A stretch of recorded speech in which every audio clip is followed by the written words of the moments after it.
Hello, good evening friends. Welcome to my YouTube channel Tri Star classes.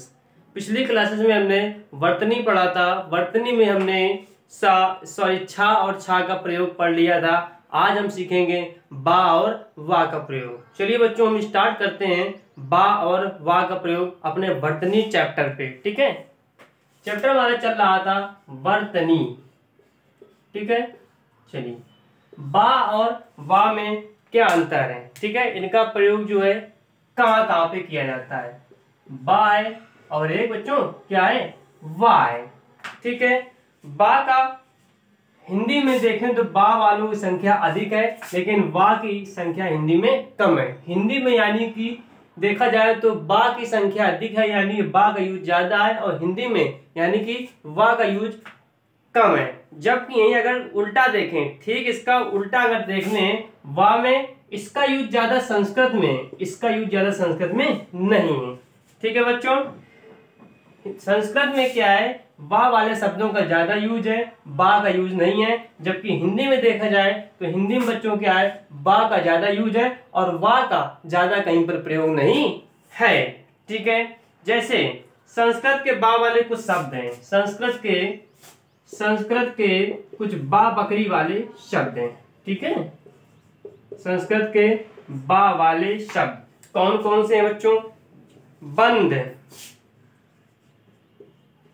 बंद, बंधु, बंद, बंधु, बर्बर, बर्बर, बलि, बलि। ठीक है बच्चों, बहु,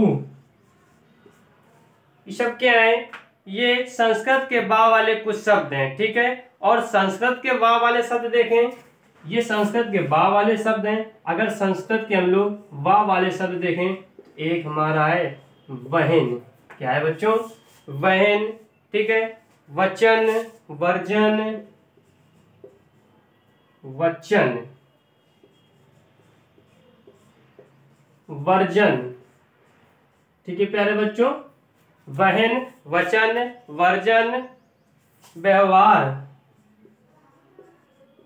ठीक है बच्चों, ये संस्कृत के बा वाले शब्द हैं और ये संस्कृत के वा वकील वाले शब्द हैं।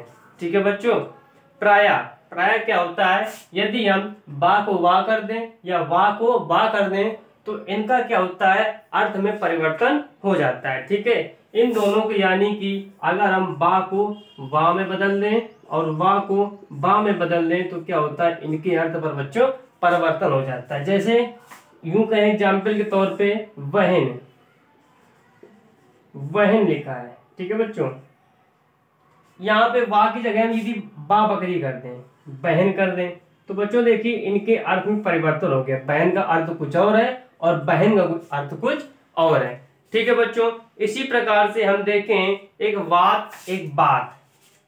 वात, वात हमारा एक शब्द है, इसको यदि हम वा की जगह बा कर दें तो यहाँ हो जाएगा बात। दोनों के बच्चों अर्थ में काफी परिवर्तन हो जाता है। ठीक है, हम यूं कहें यदि बा को वा कर दें और वा को बा कर दें तो इनके अर्थ में क्या होता है, परिवर्तन हो जाता है। ठीक है बच्चों, ओके। जैसे वार, वार लिखा हमने, इसकी जगह हम वा की जगह बा बकरी कर दें तो क्या हो जाएगा, बार हो जाएगा। तो अंतर हो जाएगा इनके अर्थ में। किसको पलट देने से वा की जगह बा आ जाए और बा की जगह वा आ जाए। ठीक है बच्चों, चलिए ये आपको बात समझ में आई, बा और वा में क्या डिफरेंस है।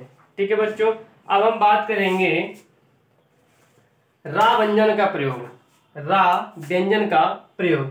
चलिए इसको रफ करते हैं।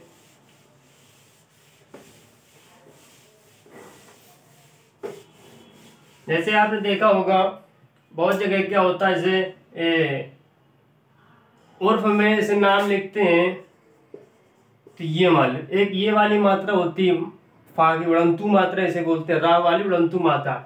एक क्या कर देते हैं, जैसे कृतज्ञ लिखते हैं तो एक ये वाली मात्रा लगा देते हैं। ठीक है, इन मात्राओं को देखते हैं बच्चों कहाँ कहाँ पर यूज होता है। तो रा व्यंजन का प्रयोग पढ़ेंगे हम लोग। ठीक है, रा व्यंजन का प्रयोग। अगर बच्चों आपने ये सभी नियम को अच्छे से कायदे से सीख लिया तो आपको वर्तनी करने में आपको कोई परेशानी नहीं होगी। शुद्ध को अशुद्ध में तुरंत पहचान कर लेंगे। अशुद्ध दिया होगा तो कह देंगे शुद्ध कौन सा है, तो आप तुरंत पहचान लेंगे यदि आपको वर्तनी के इन सब नियमों के बारे में पता है। ठीक है बच्चों, अब आता है रा व्यंजन का प्रयोग। बच्चों एक बात याद रखना, सा व्यंजन के साथ सा के साथ क्या आता है, रा इस प्रकार आता है। सा के साथ रा इस प्रकार आता है, जैसे सीटी वाली सा प्लस रात, ये दोनों क्या मिलके बना देते हैं बच्चों, ये दोनों क्या बनाते हैं, स्रा। ठीक है, ये वाली बच्चों। ठीक है, यानी कि सा के साथ रा इस प्रकार आता है, जब इनको तोड़ देते हैं सा प्लस रा तो क्या बन जाता है, स्रा। ठीक है बच्चों, तो सा के साथ रा इस प्रकार आता है। ठीक है बच्चों, दूसरी चीज, जब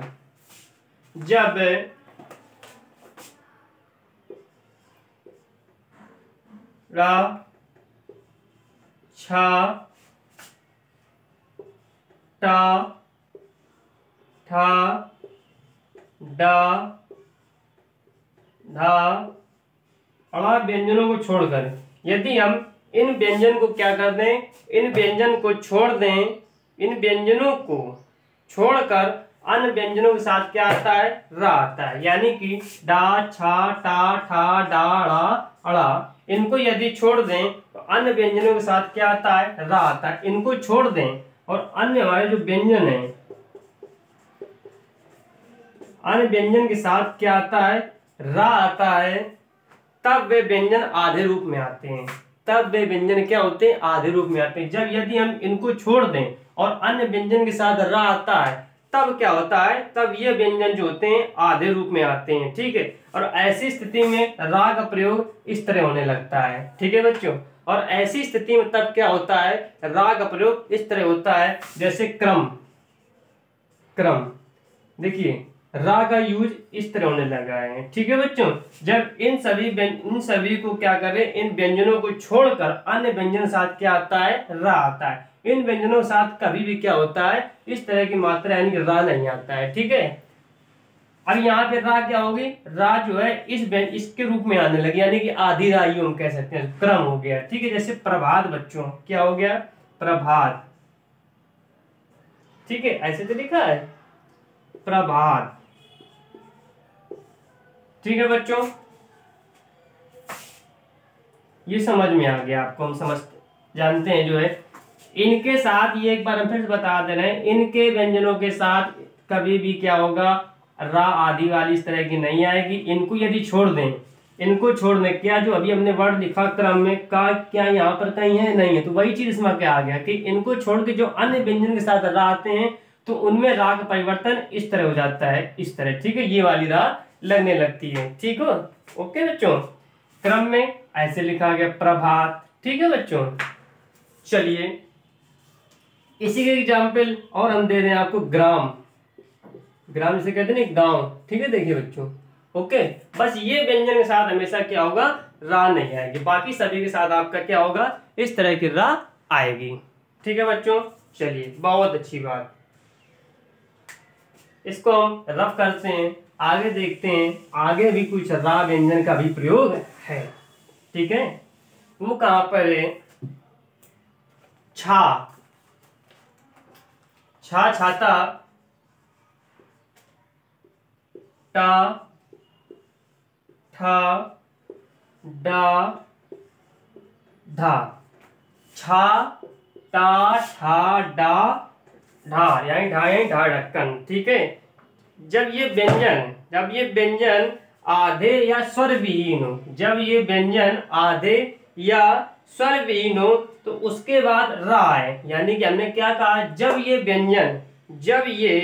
व्यंजन आधे हो या स्वर विहीन हो। ठीक है, स्वर से विहीन हो जो है। ठीक है, तब क्या होता है, इनके बाद उसके बाद यदि रा आता है तब इन व्यंजनों के पूर्ण रूप के साथ रा इस तरह लगने लगता है। किस तरह लगने लगता है, इस तरह लगने लगता है, इस तरह वाला रा। ठीक है, हमने क्या कहा कि छा टा ठा ढा अड़ा, ये व्यंजन जब आधे हो या स्वर से विहीन हो, इसके बाद यदि रा आता है तब इनमें रा जो है इस स्थिति में बदल जाता है।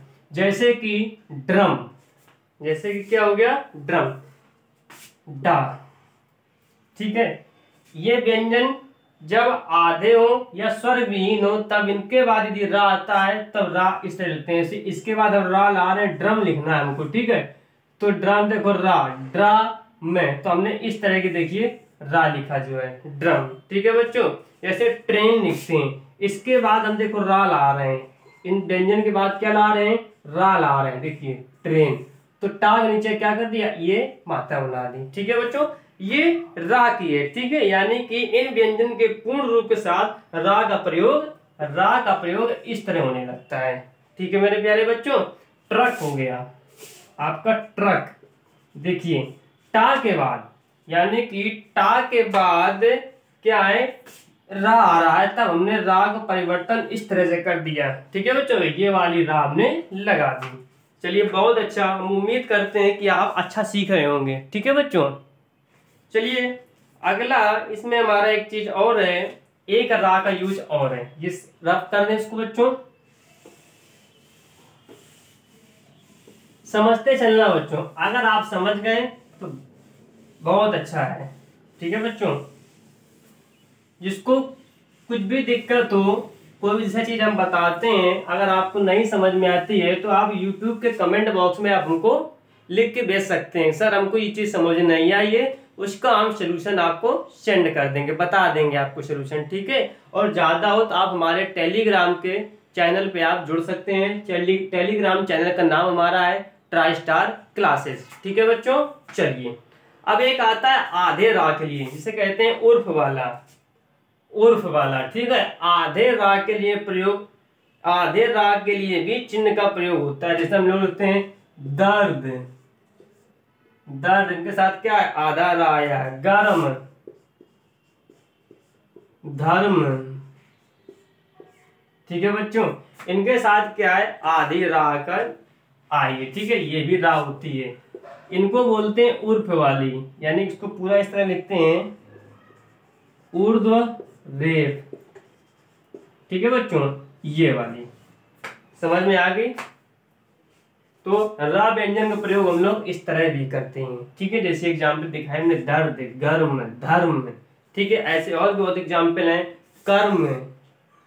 ठीक है बच्चों, कर्म। ठीक है, बात समझ में आ गई। चलिए बहुत अच्छा, अब हमारा आगे सीटी वाली सा, षटकोण वाली सा और सा सरौता वाली सा, अब हम इनका प्रयोग सीखेंगे। अभी तो हमने रा व्यंजन का प्रयोग सीख लिया। ठीक है, अब सीटी वाली सा, षटकोण वाली सा, इनका भी प्रयोग है जो है। ठीक है, इसी से आप वर्तनी को, जैसे मान लो दे देता है पेपर में लिखा है दर्द, इसका कह दे कि शुद्ध रूप बताइए, शुद्ध रूप इसका क्या है, शुद्ध वर्तनी इसकी देखी जाए तो ये दर्द है जो है। ठीक है बच्चों, ओके, ऐसे लिख देखा हो दर्द, लेकिन नहीं बच्चों, वहां पे आपको ऑप्शन एक दर्द भी दिया हो तो आपका ऑप्शन ये वाला सही होगा। ठीक है, ना कि ये वाला दर्द ना दर्द है। ठीक है, चलिए अब अगला आते हैं, सीटी वाली सा, षटकोण और सा का प्रयोग कैसे करते हैं। ठीक है, सीटी वाली सा अच्छे से समझना बच्चों, षटकोण वाली सा, और हमारे पास है सरौता वाली सा, इनका प्रयोग सीखते हैं। ठीक है, चलिए देखा जाए तो ये अलग अक्षर है, ये अलग है और ये अलग है। सीटी वाली सा, षटकोण वाली सा और सरौता वाली सा क्या है, अलग है। जबकि ये देखा जाए, इसका यूज हमेशा आपको ज्यादातर कहाँ मिलेगा, आपको संस्कृत में मिलता है। षटकोण वाली सा का अधिकतर यूज आपने संस्कृत में देखा होगा। ठीक है बच्चों, जैसे संस्कृत में इस तरह देखा होगा, जैसे संतोष, इसका यूज कहाँ से, संतोष। ठीक बच्चों, भाषा, इस जगहों पे क्या होता है, इन षटकोण वाली सा का यूज होता है। इसमें और भी बहुत सारे एग्जाम्पल हैं। ठीक है, पीयूष हो गया, पुरुष हो गया। ठीक है, पीयूष, पुरुष, ऐसा नहीं कह रहे इनका यूज नहीं है, षटकोण वाली सा का भी अपना है अलग यूज है जो, ठीक है। लेकिन षटकोण वाली सा देखा जाए तो केवल संस्कृत शब्द में आता है, ठीक है बच्चों। चलिए, जिन संस्कृत शब्दों की मूल धातु में, जिन संस्कृत शब्दों की मूल धातु में षटकोण वाली सा होती है, जिन संस्कृत शब्दों की मूल धातु में षटकोण वाली सा होती है, उनसे बने शब्दों में षटकोण वाली सा ही रहता है। उनसे बने, इनसे बने शब्द में क्या होता है, षटकोण वाली सा ही रहती है। जैसे हम एग्जाम्पल की बात करें, शिश, शिश, ठीक है बच्चों। इस धातु से अगर देखा जाए, सॉरी इस पे होगा, इस धातु से यदि हम इसको देखें तो इसका एक शिष्य बनेगा शब्द, इसका देखिए शिष्य, शिष्ट, ठीक है बच्चों। तो इसमें है क्या कि जिन संस्कृत शब्दों की मूल धातु में, जिन संस्कृत शब्दों की मूल धातु में षटकोण वाली सा होती है, तो उनसे बने शब्दों में भी षटकोण वाली सा रहती है। मूल शब्द में क्या है, सा षटकोण है, लेकिन इनसे हमने एक शब्द नया बनाया जो है, तो उसमें भी क्या है, षटकोण वाली सा है। शिष्य बनाया, शिष्ट बनाया हमने, ठीक है बच्चों। शेष लिख सकते हैं इसे जो है, ठीक है। तो इनसे बनी धातु में क्या होता है, षटकोण वाली सा रहती है बच्चों, ठीक है। समझ आ गया बच्चों। चलिए, अब एक चीज और रह गई है इसमें, टा वर्ग, टा वर्ग के पहले षटकोण वाला सा आता है। एक चीज और याद रखना, टा वर्ग के पहले,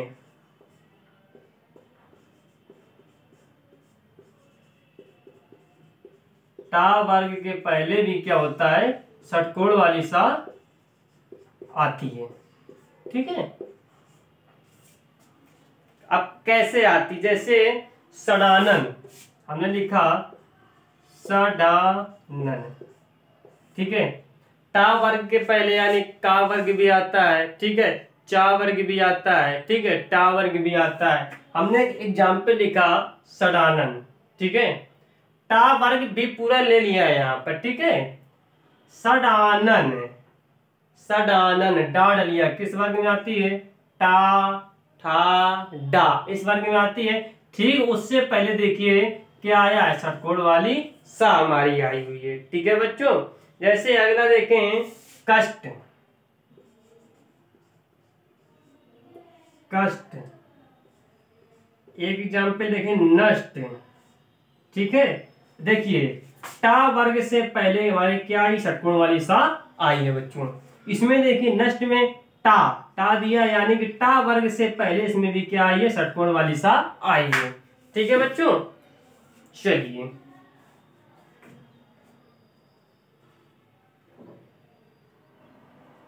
इतना हम रफ कर दें। चलिए आगे बढ़ते हैं बच्चों, ये रफ कर देते हैं, ये बना रहने देते हैं, ठीक है। हाँ,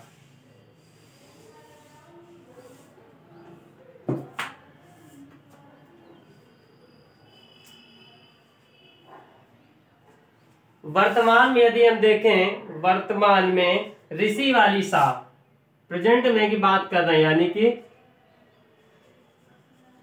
प्रेजेंट में हम बात करें तो ऋषि वाली सा और षटकोण वाला, इनका यदि यूज देखें, वर्तमान में ऋषि और सा का उच्चारण री और सा की तरह होता है। किसकी तरह होता है, री और सा की तरह होता है। वर्तमान में उनके उच्चारण यदि देखें तो री और सा के यूज में होता है। ऋषि पढ़ते हैं ना जो, ठीक है, तो इनका उच्चारण ऋषि और सा की तरह होता है। लेकिन वर्तनी में, लेकिन वर्तनी की बात देखी जाए तो वर्तनी में हमेशा ऋषि वाली सा और षटकोण वाली सा ही रहती है। लेकिन वर्तमान में उच्चारण देखें तो री और सा हो, लेकिन जब वर्तनी की बात करेंगे तो वहां पे ऋषि वाली सा और षटकोण वाली सा बच्चों हमारी रहेगी, ठीक है। जैसे ऋषि के बाद हमेशा, बच्चों ऋषि के बाद हमेशा षटकोण वाली सा आती है, ध्यान रखना। ऋषि के बाद हमेशा षटकोण वाली सा आती है। यदि कहीं भी आपको पेपर वर्तनी आ जाए और इस तरह से क्वेश्चन आ जाए कि वहां ऋषि वाली भी षटकोण वाली सा है,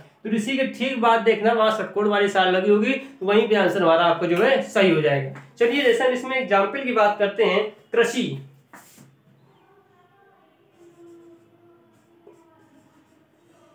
कृषि क्या है बच्चों, कृषि।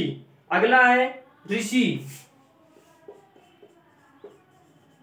ठीक है, ऋषि के बाद देखो षटकोण वाली सा आई हुई है, ठीक है। कृषि में देखो अब यहाँ पे रा के बाद में रा कहाँ पे, ये वाला रा क्या कर दिया, ऋषि ने रूप ले लिया है। उसके बाद देखिए क्या आ गया है, षटकोण वाली सा आ गई है बच्चों, ठीक है बच्चों। बहुत अच्छा, बहुत शानदार, आपको समझ में आया होगा, ठीक है। चलिए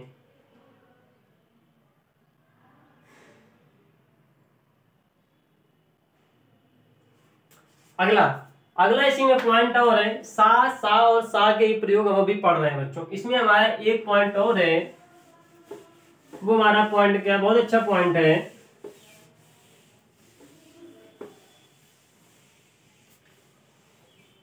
देखिए बहुत से टीचर क्या करते हैं, वर्तनी चैप्टर में क्या करते हैं, होता क्या है कि शुद्ध अशुद्ध होते हैं, ठीक है, शुद्ध या अशुद्ध शब्द लिखे होते हैं, उसमें बताना होता है कौन सा शुद्ध शुद्ध ठीक है, अशुद्ध दे देता है। लेकिन क्या होता है कि हम आपको उन चीज से पढ़ाने से पहले आपको उसके कुछ नियम बता देते हैं। हम भी कराएंगे आपको, हम भी यहाँ पे कुछ अशुद्ध वर्ड लिखेंगे, फिर आपसे पूछेंगे बच्चों इसका शुद्ध वर्ड बताइए, शुद्ध शब्द क्या है, कराएंगे। लेकिन उससे पहले आपको नियम जानना भी जरूरी है, ठीक है। हर चीजों का अपना एक नियम होता है बच्चों, रूल होता है, ठीक है। संस्कृत शब्दों में, संस्कृत शब्दों में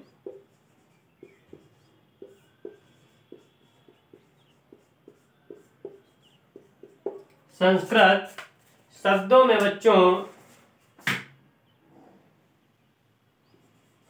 चा और छा के पहले, संस्कृत शब्दों में चा और छा के पहले क्या होता है, सीटी वाली सा आती है, ये, ठीक है।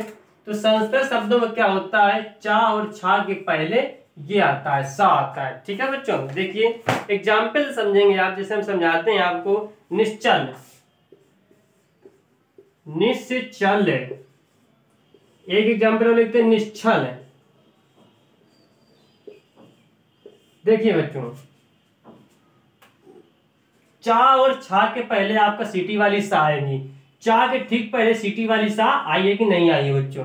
यहाँ पे देखिए छा छाता, छा छाता के पहले आपकी सीटी वाली सा आई है कि नहीं आई। तो वही चीज यहाँ पर कहा गया है कि संस्कृत शब्दों में चा और छा के पहले आपकी सीटी वाली सा आती है, ठीक है बच्चों। समझ में आ गया ये आपको पॉइंट? सॉरी,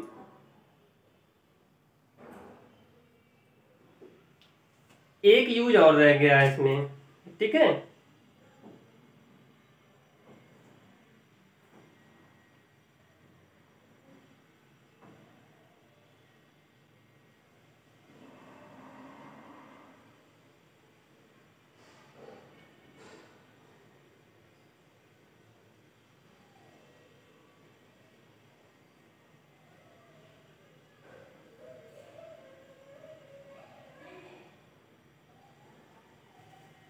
चलिए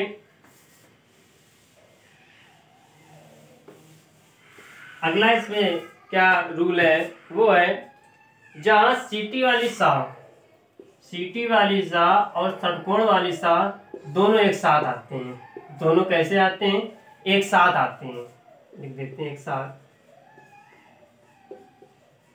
जहां सीटी वाली सा और षटकोण वाली सा एक साथ आते हैं तो क्या होता है, सा के बाद ये वाली सा आती है। तो वहां पे क्या होता है, सीटी वाली सा के बाद षटकोण वाली सा आती है, ठीक है। पहले नंबर पे ये आएगा और दूसरे नंबर पे क्या आता है, ये आता है, ठीक है। तो क्या हम कहना चाहते हैं कि जब किसी भी शब्द में सीटी वाली सा और षटकोण वाले सा एक साथ आते हैं तो वहां पे क्या होगा, सीटी वाली सा पहले आएगी और षटकोण वाली सा बच्चों बाद में आएगी। जैसे एग्जाम्पल इसका देखते हैं, शीर्षक और शेष। एक एग्जाम्पल हमारे पास शीर्षक है, ठीक है। शीर्षक में देखिए सीटी वाली सा के बाद में षटकोण वाली सा आई हुई, वही हमने इस रूल पे भी कहा है कि सीटी वाली सा के बाद हमेशा षटकोण आएगा जब ये दोनों शब्द में एक ही साथ प्रयुक्त हो, ठीक है। देखिए सीटी वाली सा के बाद यहाँ पे क्या आई, षटकोण वाली सा आई। दूसरा एग्जाम्पल हमारे पास शेष। शेष की बात करें, शेष यानी कि रिमेनिंग इंग्लिश में बोलते हैं जो है, ठीक है। सीटी वाली सा के बाद में देखिए क्या आई है यहाँ पे, षटकोण वाली बच्चों सा आई है, ठीक है। दूसरा एग्जाम्पल की बात कर लें, विशेष, इंग्लिश बोलते हैं स्पेशल, कुछ विशेष है, खास है, ठीक है। विशेष सीटी वाली सा के बाद में क्या आई, षटकोण वाली सा आई है। सीटी वाली सा आपकी पहले आई है और षटकोण वाली सा आपकी बाद में आई है बच्चों, ठीक है। ये पॉइंट आपको समझ में आया कि नहीं आया? जब सीटी वाली सा और षटकोण वाली सा एक साथ प्रयुक्त होते हैं, शब्द में एक ही शब्द में आते हैं, तो वहां पे क्या करते हैं, सीटी वाली सा पहले लिखी जाती है और बच्चों षटकोण वाली सा को हम क्या करते हैं, वहां पे बाद में लिखते हैं। उदाहरण आपको हमने बताया शीर्षक, शीर्षक क्या है, सीटी वाली सा के बाद में षटकोण वाली सा आई है। वहीं शेष की बात करें तो क्या है, सीटी वाली सा पहले आई है, षटकोण वाली बाद में आई है बच्चों, ठीक है। बस हमारा इसमें एक रूल रह गया आपका। हमने अभी तक क्या किया, आपको सीटी वाली सा षटकोण वाली सा के रूल बताते रहे, लेकिन हमारा एक ये रूल इसका और रह गया है, सा सरौता वाले का बच्चों। आइए इसका भी रूल समझ लेते हैं। वो क्यों रह जाए बेचारा, कहेगा कि सर ने क्या किया, इन दोनों को समझा दिया, हमको छोड़ दिया, तुम क्यों रह जाओ, हम तुमको भी बता देते हैं तुम्हारा यूज कहाँ पे होता है। कहता है हमारी कोई वैल्यू नहीं समझी सर ने, बस सीटी और षटकोण लगाए रहे, हमको कहीं बताए नहीं कि हम भी तो कहीं आते हैं कि वर्णमाला में हम खाली सा देखने के लिए बैठे हैं जो है, नहीं, उसका भी यूज है बच्चों। आइए उसका भी बताते हैं हम, ठीक है।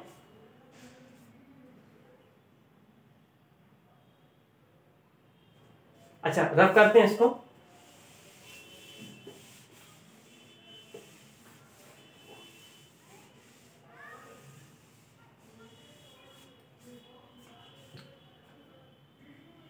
उपसर्ग के रूप में, उपसर्ग के रूप में, किसके रूप में बच्चों, उपसर्ग के रूप में नी लगी हो, आगे से क्या हो, दो बिंदी सर्ग लगी हो, ठीक है, कमा वी, ठीक है, आदि आने पर उपसर्ग के रूप में नी या वी के इनके आने पर क्या होता है, मूल शब्द का सा उसी तरह बना रहता है। उपसर्ग के रूप में यदि कहीं शब्द के पहले ही आ जाए, नी आ जाए या वी आ जाए, तो क्या होता है, मूल शब्द का जो सा होता है, श्रोता वाला सा होता है, वो क्या होता है, वो वहीं का वहीं बना रहता है, उसमें कोई चेंजमेंट नहीं होता है। जैसे एग्जाम्पल की हम बात कर लें, विस्तार, विस्तार श्रोता वाला सा आया है यहाँ पे, लेकिन उसके पहले हमारा क्या है, वी उपसर्ग आ गया है, ठीक है। तो वही कह रहा है, हम उपसर्ग नी और वी के उपसर्ग के बाद हम सा बैठे रहेंगे, हम नहीं हिलेंगे फिलेंगे, ठीक है बच्चों। दूसरा इसका एग्जाम्पल एक और है, निसंशय,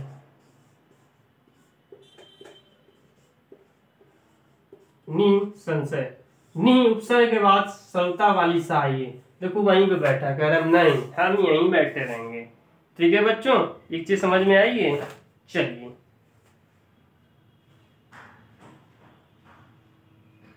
अब कुछ शब्द ऐसे भी होते हैं कि तत्सम में जब यदि वो सीटी वाली सा होते हैं और उनका तद्भव बनाते तो क्या होता है, वहां पे श्रोता वाली सा आ जाती है। कुछ सीटी वाले सा होते हैं जो क्या होते हैं, तत्सम होते हैं, उनका जब हम तद्भव बनाते हैं तो वहां पे क्या होता है, श्रोता वाली सा आ जाती है, ठीक है। चलिए इसको रफ करते हैं, आगे सीखते हैं इसमें जो है, ठीक है।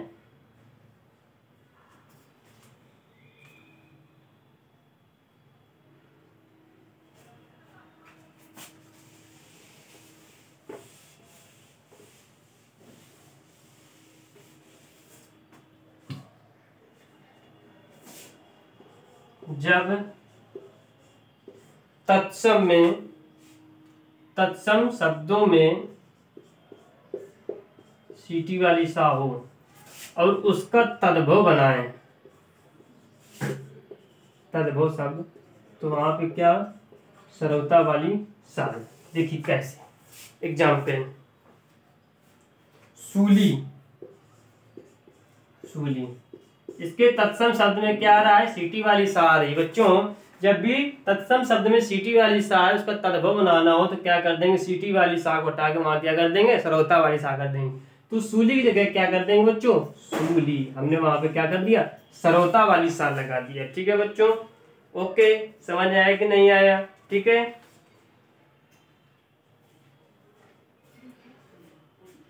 एक और शलाका। इसके तत्सम में क्या है, सिटी वाली साई, जब इसका हम तद्भव बनाएंगे तो वहां पे क्या आ जाएगा, सलाई हो जाएगा। ठीक है बच्चों, ओके, हमारी बात समझ में आई आपको, बहुत अच्छा।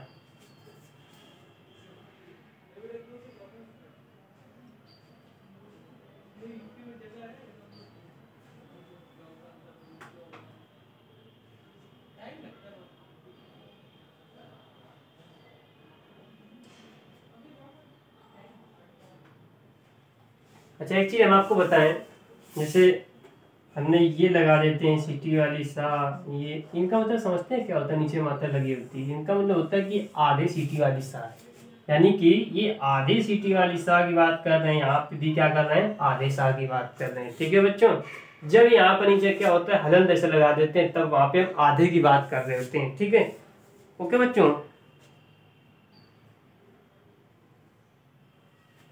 अब हमारे पास कुछ शब्द ऐसे होते हैं, कुछ शब्द ऐसे होते हैं जो दोनों रूप में शुद्ध होते हैं, ना तो उनको हम अशुद्ध कह सकते हैं, और शुद्ध क्या, शुद्ध तो होते ही हैं जो है। ठीक है, तो कुछ दोनों रूप में कुछ शब्द होते हैं जो हमेशा क्या होते हैं, शुद्ध होते हैं। देखिए कुछ एग्जाम्पल उनके लिए, आइए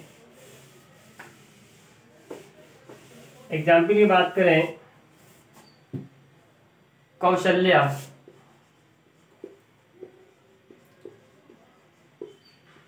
कौशल्या, एक कौशल्या, ये अगर देखा जाए ये भी कौशल्या सही है, और ये भी देखा जाए तो ये भी कौशल्या सही है।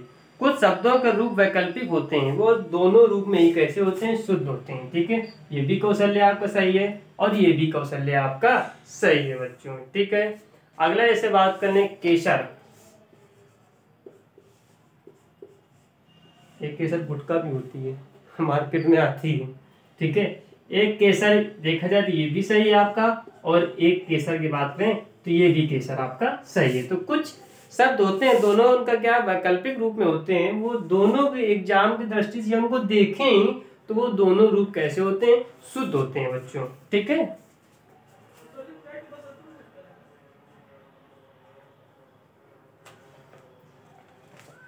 चलिए इसको रफ करते हैं। अगला आता है हमारा योजक चिन्ह का प्रयोग। ठीक है, वर्तनी में योजक चिन्ह का भी प्रयोग होता है, उनका सीखते हैं। अच्छा इसको रफ करते हैं, योजक चिन्ह का प्रयोग,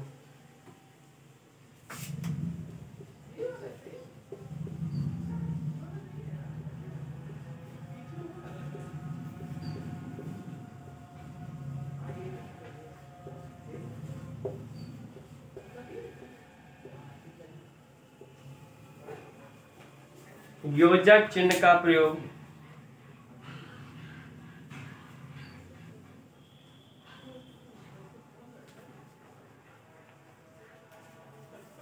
द्वंद्व समास में, आपने समास शब्द में पढ़ा होगा, समास कई तरह के होते हैं, तत्पुरुष समास होते हैं, कर्मधारय समास होते हैं, अव्ययी भाव समास होते हैं, द्विग समास होते हैं। ठीक है, वो हम समास के चैप्टर में आपको सब कुछ बताएंगे, समास क्या होता है, कितने तरह के होते हैं, कहाँ समास का भी होता है, कर्मधारय समास कौन सा होता है, तत्पुरुष कौन होता है, हम आपको सब बताएंगे पूरा डिटेल में। ठीक है, लेकिन यहाँ पे अभी हम शॉर्ट में देखते हैं। शॉर्ट में यहाँ पे क्या है कि द्वंद्व समास में पदों के बीच में, द्वंद्व समास के पदों के बीच में योजक चिन्ह का प्रयोग होता है। ठीक है बच्चों,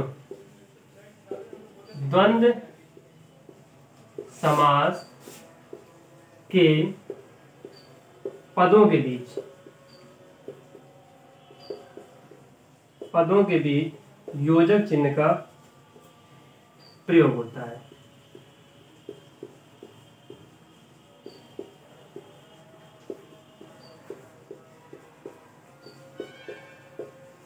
ठीक है बच्चों, जैसे उदाहरण के तौर पे देखिए राम लक्ष्मण,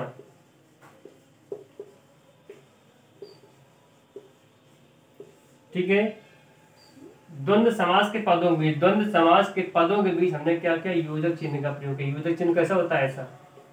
ठीक है, एक जो होते हैं लाइन खींची होती है। ठीक है, शिव पार्वती जैसे,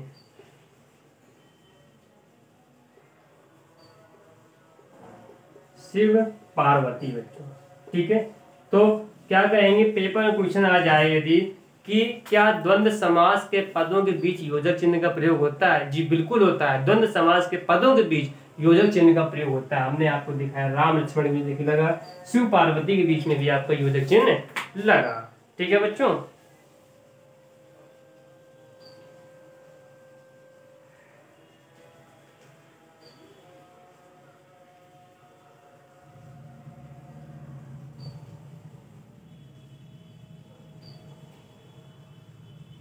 द्वंद्व समास तो हमने आपको बता दिया कि पदों के बीच होता है, लेकिन अगर हम आपको बताएं तत्पुरुष समास, तत्पुरुष समास में योजक चिन्ह का प्रयोग होता है।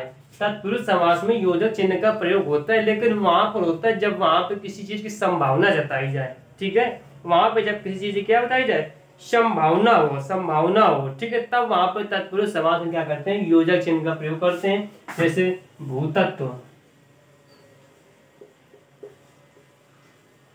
ठीक है, भूतत्व भूमि में कौन कौन से तत्व हैं, एक संभावना बताई जाए, पानी, मिट्टी, हवा, मतलब कहते हैं एक संभावना हम बता रहे हैं जो हो सकता है जो है। ठीक है, तो तत्पुरुष समास में क्या होता है, जब वहां पे संभावना बताई जाए तब वहां पे क्या होता है, योजक चिन्ह का प्रयोग होता है। ठीक है, उसके बिना भ्रम होने की संभावना, जब बिना भ्रम होने की संभावना हो, ठीक है, तब वहां पे क्या तत्पुरुष समास में वहां पे आपका योजक चिन्ह का प्रयोग होता है। ठीक है,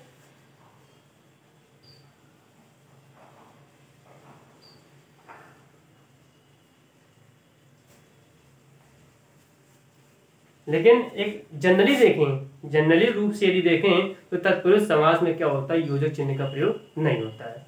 तत्पुरुष समास में साधारणतः यदि देखें तो योजक चिन्ह का प्रयोग नहीं होता है। जैसे कि रामराज्य, ठीक है, इसको रब करते हैं रामराज्य,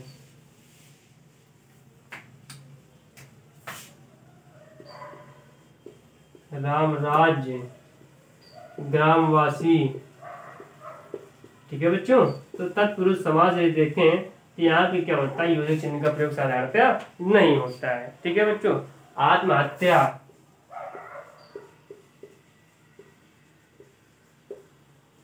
ठीक है, तो क्या बताया हमें, सामान्यतः तत्पुरुष में योजक चिन्ह लगाने की आवश्यकता नहीं होती है। ठीक है बच्चों,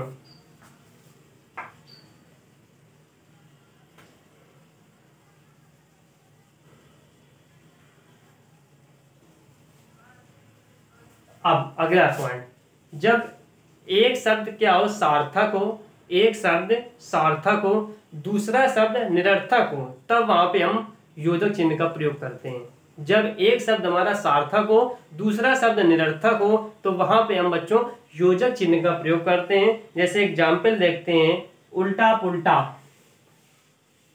एक शब्द सार्थक है और एक निरर्थक है, तब वहां पे योजक चिन्ह का प्रयोग करते हैं। उल्टा पुल्टा, ठीक है, उल्टा पुल्टा, खाना वाना, खाना वाना, खाना पीना,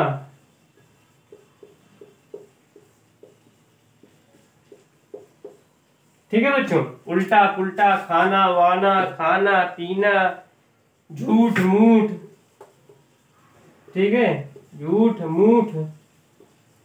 जब एक शब्द सार्थक हो और दूसरा शब्द निरर्थक हो, तब उनके बीच में क्या करते हैं, योजक चिन्ह का प्रयोग करते हैं। ठीक है, यानी कि सार्थक और निरर्थक के बीच में योजक चिन्ह का प्रयोग करते हैं। बहुत अच्छी बात बच्चों। ठीक है, अगला प्रयोग इसी में क्या है, अगले प्रयोग के बारे में बात करें तो है, जब दो शुद्ध संयुक्त क्रिया हो, जब दो शुद्ध संयुक्त क्रिया एक साथ प्रयुक्त हो, जब दो शुद्ध संयुक्त क्रिया एक साथ प्रयुक्त हो, तब वहां पे योजक चिन्ह का प्रयोग होता है। जैसे लिखना पढ़ना, पढ़ना लिखना, जैसे, ठीक है बच्चों, पढ़ना और लिखना, जब वहां पर क्या हो, शुद्ध रूप से दो संयुक्त क्रिया एक साथ प्रयुक्त हो, तब क्या होगा, वहां पे योजक चिन्ह लगेगा। ये भी पढ़ना भी क्रिया है, लिखना भी क्रिया है, दोनों ही शुद्ध रूप में, और इनके बीच में क्या है, योजक चिन्ह लगा हुआ है। ठीक है, दोनों शुद्ध संयुक्त क्रिया है और इनके बीच में योजक चिन्ह लगेगा। ठीक है, मारना पीटना, मारना पीटना। नॉर्मली बोल देते हैं, पढ़ा लिखा करता है नहीं है तो इसको ना पढ़ना आता ना लिखना आता है ना। कहते हैं मार पीट, बस कुछ नहीं, बस आप जो है जाओ मार पीट करते हैं। फिर नॉर्मली शब्द क्या होते हैं, दोनों संयुक्त क्रिया होते हैं जो दोनों नॉर्मली मुंह से निकल भी आते हैं जल्दी। ठीक है, मिलना जुलना, ठीक है, करना धरना, खाना पीना, दौड़ना धूपना। ठीक है ना बच्चों, खाना पीना बच्चों थोड़ा यहाँ हो गया है गलती से, ये खाना पीना आपका यहाँ पे आ जाएगा। ठीक है, यहाँ पे खाना वाना हो गया है, खाना पीना यहाँ पे आ जाएगा। ठीक है,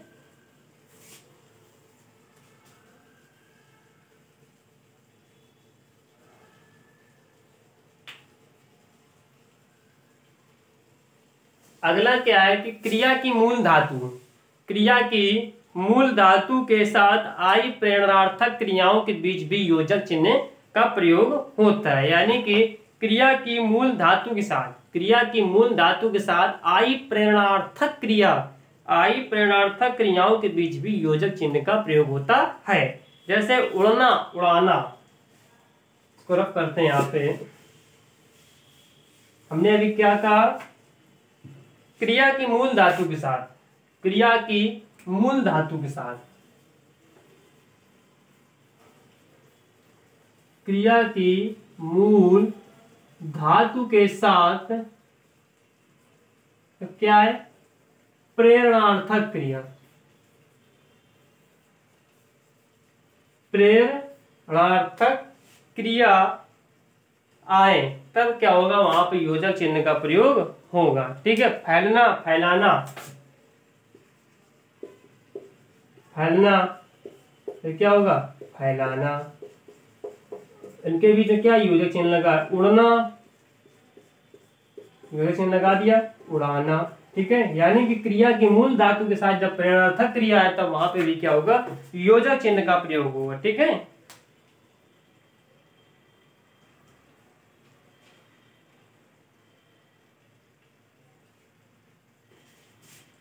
एक चीज बच्चों और, जब दो प्रेरणार्थक क्रिया विधि हो तब भी वहां पे हम लोग योजक चिन्ह का प्रयोग करते हैं। जब दो प्रेरणार्थक क्रिया वहां पे दी हो तब भी वहां पे आपका क्या होगा, योजक चिन्ह का प्रयोग होगा। ठीक है बच्चों,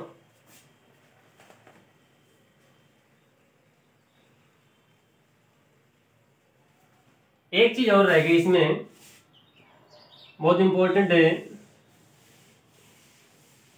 आपने जैसे आप कुछ भी राइटिंग वगैरह लिखते हैं या कुछ भी करते हैं, कोई ऐसे कह देता है कि आप लिखिए गांव गांव गांव गांव, तो आप क्या करते हैं, दोनों बीच में क्या लगा देते हैं, योजक चिन्ह। यानी कि जब दो बार कोई शब्द वही चीज आ जाती है तो उसके बीच में भी क्या लगा देते हैं, योजक चिन्ह। यानी कि हम यूं कहें, जब एक ही संज्ञा, जब एक ही संज्ञा दो बार आ जाए, जब एक ही संज्ञा दो बार आ जाए, प्रयुक्त हो जाए जो है, तब दो संज्ञाओं के बीच में भी योजक चिन्ह लगता है और इसे हम लोग द्विरिक्ति कहते हैं। ठीक है, द्विरुक्ति कहते हैं। एक सेकंड, सॉरी बच्चों। ठीक है, उसे क्या कहते हैं हम लोग, द्विरुक्ति कहते हैं। यानी कि जब एक ही संज्ञा दो बार आ जाए, ठीक है, तो जब एक ही संज्ञा दो बार आ जाए तो उस दोनों संज्ञाओं बीच में हम लोग योजक चिन्ह का प्रयोग करते हैं और इसे हम लोग द्विरिक्ति भी कहते हैं। ठीक है, शहर शहर, शहर शहर, दोनों संज्ञा एक ही बार, दोनों संज्ञा एक ही शब्द की संज्ञा दो बार आई तो वहां भी क्या करेंगे हम लोग, योजक चिन्ह का प्रयोग करेंगे। ठीक है,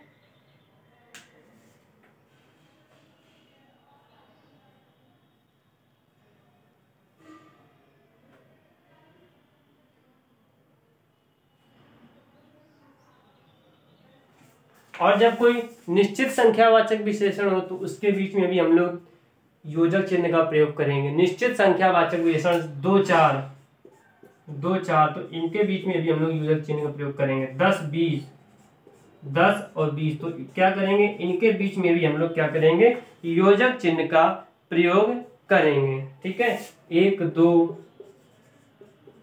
ठीक है बच्चों। जब निश्चयवाचक संख्या विशेषण आ जाए तो वहां भी क्या करेंगे, हम लोग योजक चिन्ह का प्रयोग करेंगे। ठीक है, बहुत अच्छी बात।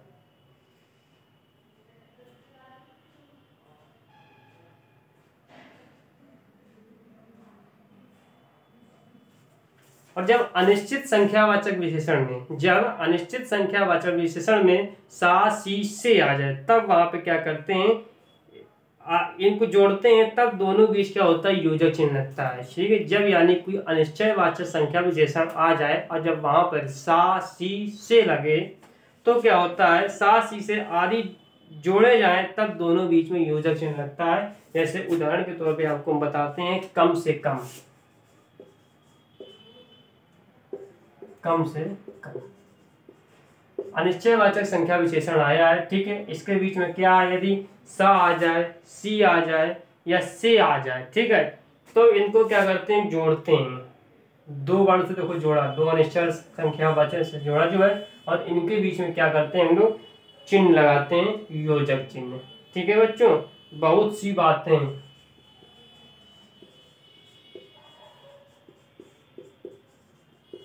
ठीक है, देखिए यहाँ भी योजक चिन्ह हमने लगाया, यानी कि अनिश्चित संख्यावाचक विशेषण में जब भी सा सी से आदि जोड़े जाए तब दोनों बीच क्या होता है, योजक चिन्ह लगता है। ठीक है बच्चों,